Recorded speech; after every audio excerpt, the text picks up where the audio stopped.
Este es su servidor, el reverendo Rómulo Cordero.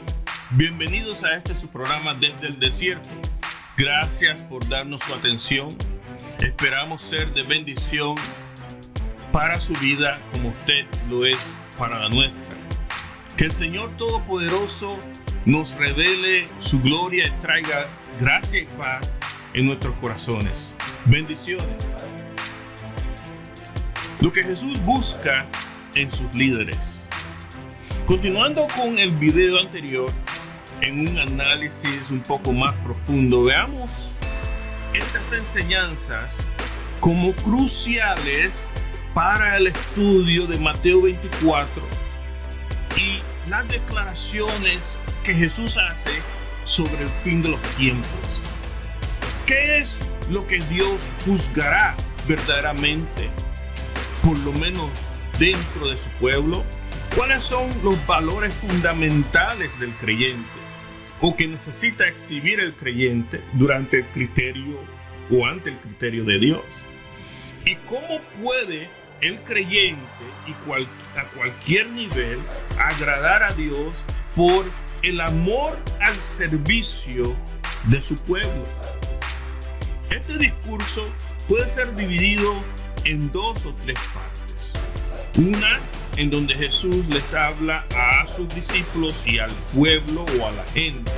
Y la segunda sección donde Jesús habla palabra profética y de amonestación al estilo de Jeremías, de Isaías, de Malaquías, los antiguos profetas a los líderes del pueblo actual. Veamos Mateo 23, versículo 1 al 3. Y la palabra se lee en el nombre del Padre, del Hijo y del Espíritu Santo. Amén. Entonces habló Jesús a la gente y a sus discípulos diciendo: en la cátedra de Moisés o en la silla de Moisés se sientan los escribas y los fariseos. Así que todo lo que os digan que guardéis, guardadlo y hacedlo, mas no hagáis conforme a sus obras, porque dicen y no hacen. Jesús habla a la gente y a sus discípulos. ¿Quiénes eran las gentes o la gente? ¿Y quién es el lugar donde los discípulos o los fariseos se sentaban? Vemos por lo menos que la audiencia, hablando de los discípulos y la gente de este sermón, son la gente y los discípulos. La otra pregunta importante es: ¿qué está a punto de decir Jesús? ¿Por qué es importante este sermón? Lo importante es que para él decir lo que tenía que decir y lo importante que es para ellos lo que tenía él que decir o lo que ellos tenían que escuchar. ¿Qué tan importante es para mí hoy estas palabras de Jesús? Bueno, a la última pregunta, es importante todas las palabras de Jesús, porque las palabras de Jesús van a ser la base para nuestro juicio. Así que ya tenemos las manos llenas y aún no hemos empezado. También veremos cómo Jesús vio las actividades religiosas de sus líderes y del tiempo en el tiempo de su peregrinaje sobre esta tierra. Empecemos con la gente. ¿Qué tipo de gente eran? La gente donde un gran grupo de personas que casualmente lo escuchaban de pie y sediendo su opinión de las cosas que Jesús estaba predicando en muchas ocasiones o simplemente aprendiendo. Esta gente estaban, imagínense, estamos saliendo de o en el templo, en uno de los atrios del templo, estaba a punto de revelar lo que el Padre quería que él dijera, porque era importante lo que vio, lo que Dios el Padre ve, lo que el Dios el Padre dijo, lo que Dios el Padre quiere que se escuche. Era Jesús en este momento el portavoz del Padre. En esta ocasión, Jesús es el profeta del Padre, el portavoz del Padre, la voz de Dios. La multitud eran personas que estaban cerca del templo o dentro del templo en el momento en que Jesús hablaba.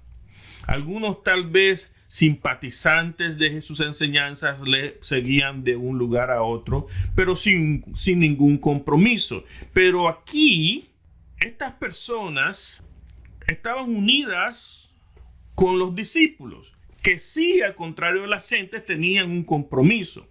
Estos seguían a Jesús y dejaron todas las cosas que tenían para seguir a Jesús. Más sobre esto más tarde.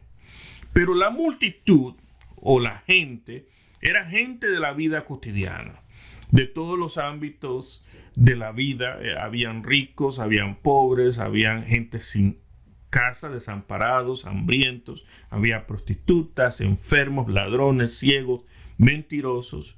Pero cada uno de ellos estaba aproximándose o querían aproximarse a Dios. Estaban en el templo.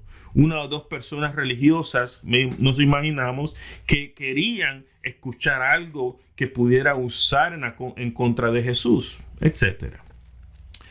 Nosotros diríamos que con certeza de que se trataba de personas cuyo Dios estaba dando la oportunidad de escuchar verdaderamente lo que tenía él que decir. El tema fueron las autoridades religiosas. La gente, aquí su significado es un gran número de personas consideradas juntas en un lugar.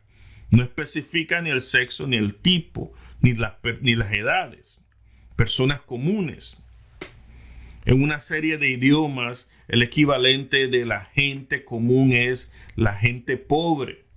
Pero en algunos idiomas es equivalente o dependiente a la ubicación geográfica. Por ejemplo, los que viven en el borde de la ciudad. La situación opuesta a los que existe en la mayoría de los centros de la ciudad, los centros metropolitanos actuales. En otras lenguas, el pueblo común puede ser designado en términos de falta de estatus o de clase social, por ejemplo, aquellos que no tienen posición social o oficio fijo, o aquellos a quienes los ricos no saludan, aquellos ante los que nadie se inclina, aquellos a los que nadie toma en cuenta. Pero Dios en este momento sí los toma en cuenta y habla con ellos. Así que podemos decir que la gente eran en su mayoría personas que eran pobres o que vivían día a día. Cuán apropiadas era la gente a punto de ser alimentadas por el maná del cielo. El otro grupo de personas eran sus discípulos. Tenemos la costumbre de pensar que los discípulos eran solamente 12, pero las escrituras sugieren que hubo mucho más de 12, aunque 12 fueron los elegidos para dirigir al pueblo de Dios. Una nota importante en sentido estricto de la palabra con respecto al sexo de estos discípulos, encontramos de que se puede asumir que eran hombres. Pero en su sentido más amplio, vemos que durante las escrituras, discípulos también se le aplicaba a las mujeres. O sea, ambos sexos eran incluidos entre los discípulos de Jesús. Ahora, ¿qué era nuevo? Discípulo, matetais, un estudiante que se adhiere y viaja con un maestro en una relación pedagógica, especialmente utilizando por los estudiantes de líderes espirituales. Un discípulo es una persona que es discípulo o seguidor de alguien. Discípulo significa también seguidor. Estos discípulos dejaban todo para seguir a su maestro, como en el caso de los apóstoles. Podemos decir que los discípulos eran personas que estaban dedicadas a aprender, en este caso, a dejarse forjar en su carácter moral por medio de las enseñanzas de Jesús, a hacer y a seguir al Maestro los mandamientos de Jesús. Estos estaban siendo entrenados para luego ser servidores a otros y también a Dios. Dios nos enseña para que luego seamos servidores a otros. Entonces Jesús se dirigió a la gente y a los discípulos. A los fariseos ni a los saduceos se dirige, pero la gente que estaba allí estaba dispuesta a escuchar.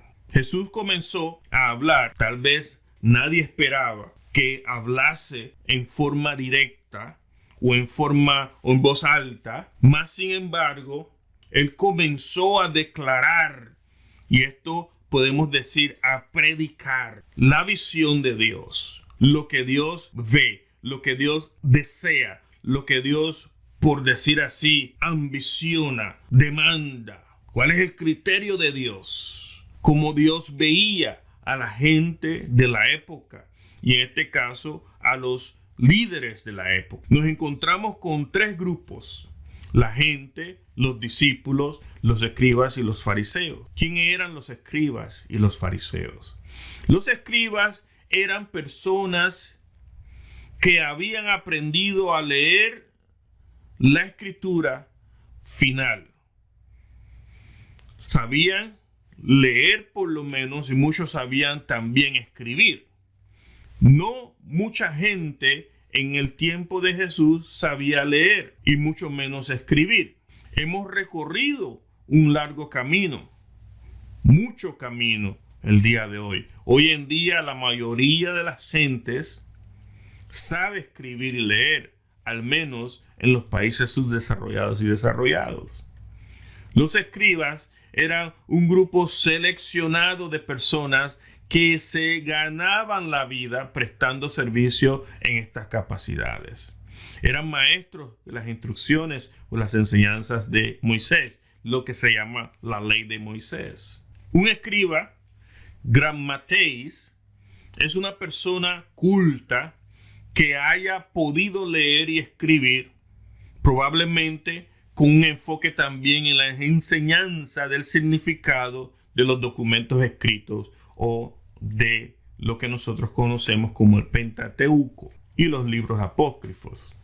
Un grammateis era un reconocido experto en la ley judía, incluyendo leyes y reglamentos canónicos y tradicionales. Uno que se aprende en la ley o es experto en la ley o la ley de Moisés. ¿Cómo pueden entonces los expertos de la ley decir que el Mesías sería descendiente de David? Marcos capítulo 12, versículo 35. Vimos aquí cómo Jesús habla a los discípulos frente al pueblo en una enseñanza pública acerca de algo muy importante que Dios quiere hablar. Estas personas, todos los que le escuchaban, las gentes, eran hombres y mujeres que estaban tal vez en su diario hacer y son cautivados de repente por el sonido de la voz de Jesús, por el volumen de la voz de Jesús, por este discurso que es el contenido más importante de lo que Jesús ha de decir. Este parece algo inesperado, pero no lo es. Había una intención clara de enseñanza contrastando lo que representan los escribas y los fariseos en una sociedad rechazada por Dios. Este discurso es necesario porque se aproxima el fin del ministerio de Jesús con respecto a su obra salvadora.